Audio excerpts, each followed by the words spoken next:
السلام علیکم ناظرین، پروگرام قومی اصلاحات کے ساتھ میں ہوں محمد فیصل افضل، خلیج نیوز اسلام آباد میں خوش آمدید۔ ناظرین، قومی اصلاحات پر گفتگو کرنے کے حوالے سے آج ہمارے پاس اسٹوڈیوز میں موجود ہیں۔ اپنی گفتگو کا آغاز جو ہے وہ درود شریف سے کرتے ہیں۔ دشمن کو منہ توڑ جواب دینے والے انتہائی دبنگ منسٹر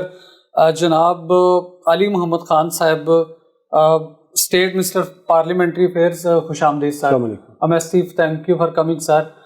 سر میرا آپ سے فرسٹ کوسچن وہی ہے جو پوری قوم کے، آپ 2.5 سال پورے ہونے کو ماشاءاللہ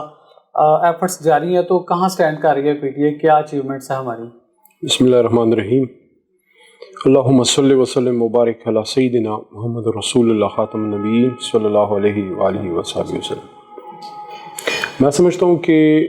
سوائے اس کے کہ مہنگائی کا جو ایشو ہے وہ اس وقت ایک بڑا چیلنج ہے، اس کے علاوہ تمام فورمز پہ جو ہے وہ کام اچھا جا رہا ہے، اور کوشش یہ کی جا رہی ہے کہ جو ہم نے پچھلے ماضی میں 25 30 40 سالوں میں ان فیلڈز میں کام نہیں کیا جن میں ہمیں کرنا چاہیے، اس میں ہم کام کریں۔ اسپیشلی اکانومی پہ ہم فوکس کریں، ایگریکلچر پہ فوکس کریں، ایکسپورٹ ہماری جو ہے وہ گری ہے، ایکسپورٹ ہماری جو ہے اس کو ہم فوکس کریں، ایجوکیشنل ریفارمز پہ فوکس کریں، لا ریفارمز پہ، جو اکاؤنٹیبلٹی کا سسٹم ہے، بے شمار کام ہے جی۔ اور کوشش تو یہی ہے کہ جو ہم نے ایک سالوں سال ہم نے لوز کیے ہیں، یعنی کہ اگر آپ حکومت میں آتے ہیں اور آپ صرف حکومت کرتے ہیں، ایک سسٹم بس چلاتے ہوئے چلے جاتے ہیں، آپ کا کام اگر اس کو سدھارنا نہیں ہے، اس میں اگر آپ سدھار لے کے نہیں آ سکتے، آپ سسٹم کو ٹھیک نہیں کر سکتے، تو پھر صرف چلانے کا کوئی فائدہ نہیں ہے، کیونکہ عوام نے جب آپ کو منتخب کیا تو اس لیے منتخب کیا ہوتا ہے کہ آپ سسٹم کو ٹھیک کریں، تو ہمارا تو مینڈیٹ ٹھیک کرنے کا ہے۔ ماضی میں جو حکومتیں آئی ہیں، میں یہ نہیں کہتا کہ انہوں نے کام نہیں کیے، کام انہوں نے کیے ہوں گے، لیکن جو بگاڑ پیدا ہو چکا ہے اداروں میں، جو بگاڑ پیدا ہو چکا ہے سسٹم میں، اس کی ریفارم کی طرف کوئی توجہ نہیں ہے، تو اس وجہ سے بڑا میسو کام ہے، کافی کام ہے۔ کوشش کی جا رہی ہے انشاءاللہ پاکستان کو ایک پراپر ایک ٹریک پہ ڈال دیا جائے، جس پہ ہمیں چلنا تھا، جو ہم بھول گئے، جو ہم نہ کر سکے، اور جس کی وجہ سے میرے خیال میں پاکستان عام آدمی کا پاکستان نہ رہا، کیونکہ اگر آپ کے کانٹیکٹس نہیں ہیں، آپ کے پاس تعلق نہیں ہے، تو پھر آپ کوئی انفیئر مینز یوز کریں گے، وہ کوئی بھی ہو سکتا ہے، اور ایکسپلائٹیشن ہوتی ہے، پھر اس میں نوجوان کی بھی ہوتی ہے، بچیوں کی بھی ہوتی ہے، سب کی ہوتی ہے۔ بالکل سر، آپ ایک بڑی پوسٹ پہ ماشاءاللہ، آج ہمارے پاس بھی اپرچونٹی ایز این اینکر، میں نے پہلے بھی تجویز دی، ابھی آپ سے یہ گزارش کرنا چاہوں گا کہ قومی اصلاحات کا ٹاپک ہے، تو ہمارے پاکستان میں جو NHS کی منسٹری ہے، اس میں جب ایک بچہ پیدا ہوتا ہے تو اس کے کوائف ہیں، اس کی جو پورا بایو ڈیٹا ہے وہ ہمارے پاس سسٹمیٹیکلی موجود نہیں ہے۔ آپ نے ایپس پہ بڑا کام کیا ہے، پاکستان کو آپ آن لائن بھی لے کے آ چکے ہیں، بڑی اچیومنٹس ہیں، تو میں سمجھتا ہوں کہ ایک بندہ جب ہاسپٹل جاتا ہے تو اس کی ہسٹری کوئی نہیں، جیسا کہ ویسٹ میں ہے، یہ چیز، اس چیز کے اوپر کام کرنے کی ضرورت ہے، تو میری آپ سے یہ ریکویسٹ ہے کہ اس کو بھی انیشیٹ کیا جانا چاہیے۔ نہیں، آپ کی اچھی تجویز ہے کہ کوئی بھی اگر پاکستان کا ایک شہری کسی اسپتال میں گیا ہے تو اس کا ایک ٹریک ریکارڈ جو ہے وہ ہو۔ جی سر، بالکل۔ اصل میں ایک چیز ہوئی ہے کہ ہمارے ملک میں جو ہم نے اصلاحات بھی کی ہیں یا جو لا میکنگز کی ہیں، ان کو ہم نے پائے تکمیل تک اس طرح سے نہیں پہنچایا کہ جو اس کا فائدہ تھا وہ اس کو پورا لے نہ سکے، اور اس کا جو نقصان تھا، فار ایگزامپل ابھی جس طرح ہیلتھ کی آپ نے بات کی ہے، تو جو کرونا کا کرائسس آیا، اس میں پورے جو ہے شد و مت سے اس بات کا احساس ہوا کہ ایک سینٹرل ایک اتھارٹی ضرور ایسی ہونی چاہیے جس کے پاس ساری انفارمیشن ہو، جس کو یہ پتا ہو کہ کون سی جگہ پہ کون سا مریض ہے۔ فار ایگزامپل ابھی کووڈ کا ہے، آپ کو پتا ہونا چاہیے کہ آپ کے پاس کتنے آکسیجن بیڈز ہیں، کتنے آپ کے پاس وینٹیلیٹرز ہیں، کتنے آپ کے پاس جو ہے پیشنٹس اس وقت کہاں کتنے ہیں۔ 18ویں ترمیم کے بعد جب ہیلتھ کو پورا ڈیوالو کیا گیا تو اس کا ایک لنک بہرحال مرکز کے ساتھ ہونا چاہیے تھا۔ 18ویں ترمیم کا یہ مقصد تو نہیں تھا کہ آپ ساری چیزوں کو ڈی لنک کر دیں آپس میں۔ فار ایگزامپل دیکھیں، ہم مسلمان ہیں، ہم پاکستانی ہیں، ہمارا ایک نظریہ ہے، پاکستان لا الہ الا اللہ محمد رسول اللہ پہ بنا تھا، دو قومی نظریے پہ بنا تھا، بے شک۔ تو اب اگر ایجوکیشن کو آپ لے لیں تو ایجوکیشن بے شک ڈیوالو سبجیکٹ ہے، لیکن اس کی مرکز میں بھی کوئی نہ کوئی پالیسی میکنگ ہونی چاہیے، اس کا ایک رول ہونا چاہیے، مرکز کا، وفاق کا ایک رول ہونا چاہیے، اس کو پتہ لگے کہ کون سے صوبے میں کیا کام ہو رہا ہے، کیونکہ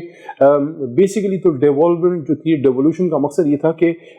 آپ کے نچلی سطح پہ اختیارات جائیں، اس کا مطلب یہ نہیں تھا کہ شتر بے مہار ہو، جس کی جو مرضی ہے جو آئے وہ اس میں کرے، نہیں۔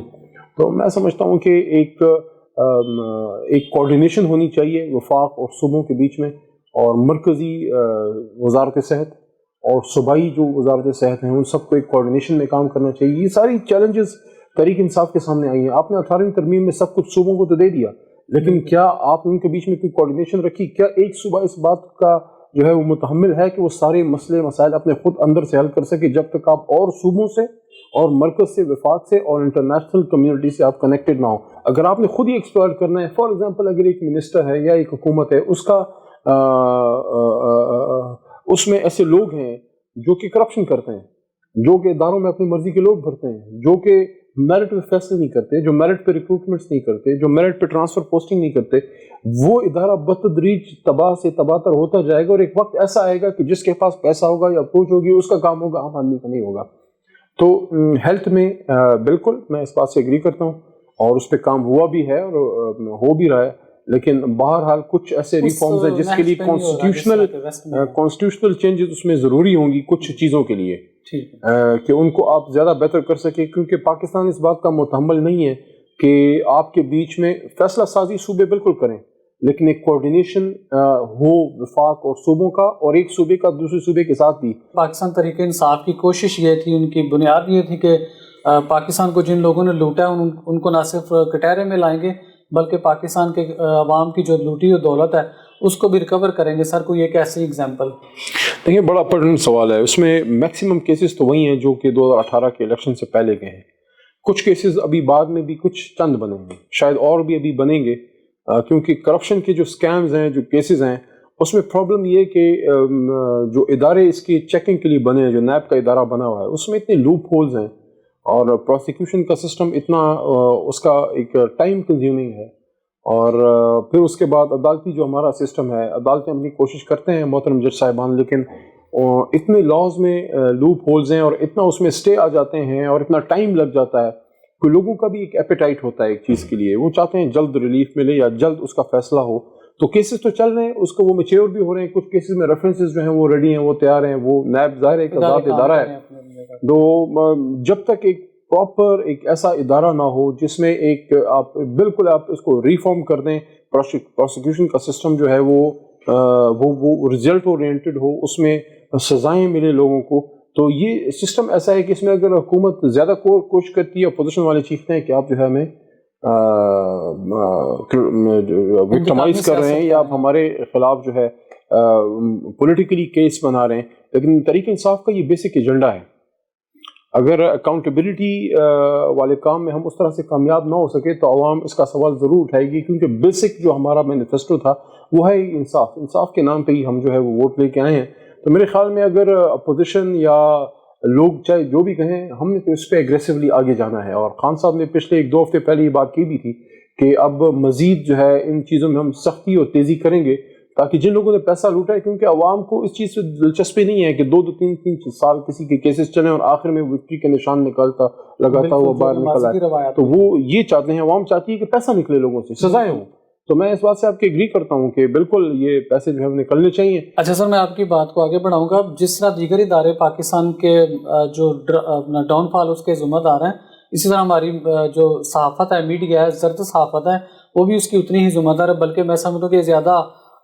رسپانسبل ہے. تو آپ اس کے بارے میں کیا کہیں گے؟ آپ کی گورنمنٹ کو چاہیے کہ ڈیکلیریشنز کے حوالے سے, ٹی وی چینلز کے حوالے سے, یا ایون سوشل میڈیا کے اوپر بھی جھوٹ جو پھیلایا جاتا ہے, کوئی بھی شخص کسی بھی دوسرے شخص کی پگڑی اچھالنے کا اختیار رکھتا ہے, تو اس کو جیسے سمز ہے ہمارے موبائل فون کی, اس کو ہم نے بایو میٹرک پہ لے کے ہیں, تو اس طرح ایک منظم میکنزم جو کہ امپاسبل نہیں ہے, ہم اس پہ کر سکتے ہیں. تو سر یہ اس کے اوپر کوئی کریں گے آپ ایسا؟ جرنلزم میں کچھ اچھے لوگ بھی ہیں, کچھ ایسے بھی ہیں جو کہ ظاہر زرد صحافت جو کرتا ہے تو کسی شے پہ ہی کرتا ہے, کسی وجہ سے ہی کرتا ہے, کسی لفافے کے زور پہ ہی کرتا ہے, سمپل سی بات ہے. لیکن جہاں برے لوگ ہیں وہ اچھے لوگ بھی ہیں. لیکن ہم اگر لا میکنگ کی طرف اس میں جائیں گے تو کوشش ہم یہ ضرور کریں گے کہ اس کا کوئی یہ تاثر نہ پیدا ہو کہ خدا نخواستہ کوئی الیکٹرانک میڈیا پہ یا جرنلسٹ طبقے پہ کوئی کریک ڈاؤن ہے. کریک ڈاؤن وغیرہ کا کوئی نہیں, لیکن یہ کہ بہرحال کچھ نہ کچھ rule regulation, rule of the game ضرور ہونے چاہیے. جیسے پچھلے دنوں کچھ ہمارے محترم دوست گئے میاں نواز شریف کے لیے, تو ان کے جانے کا تو نہیں کام تھا, وہ ان کے اپنی جماعت کے ورکر اور ان کے وکلاء کا کام تھا. اب صحافی کا کیا کام ہے کسی سیاستدان کے لیے جا کے وہاں پٹیشن ڈالے؟ یہ چیزوں کو ہمیں بھی کچھ جو ہماری صحافی برادری کے کچھ لوگ ہیں جس طرح کریں, ان کو بھی احتیاط کرنا چاہیے, کیونکہ بہت معزز پیش ہے, بہت مقدس پیش ہے. اس پہ لوگوں نے جانیں دی ہیں، اس کی حرمت کے لیے لوگوں نے قربانیاں دی ہیں، عزتوں کی، مالوں کی، جانوں کی قربانیاں دی ہیں، لیکن کچھ غلط لوگ بھی ہیں جی ان کا جو ہے روکنا ہوگا ہاتھ. تو سر مدینہ کی ریاست پاکستان کو فلاحی ریاست کی جانب بڑے قدم آپ اٹھا رہے ہیں، تو اس کے بارے میں کیا کہیں گے، کہاں تک کامیاب ہیں؟ یار یہ تو ایک بڑا ایک جامع کانسیپٹ ہے اسلامی، جو مدینہ ریاست کا کانسیپٹ ہے، اس میں تو 3 4 5 چیزیں ایسی ہیں جو وہ سب کو لے کے جو چل رہے ہیں. جس طرح مدینہ کی ریاست کا جو کانسیپٹ ہے کہ اس نے ریاست نے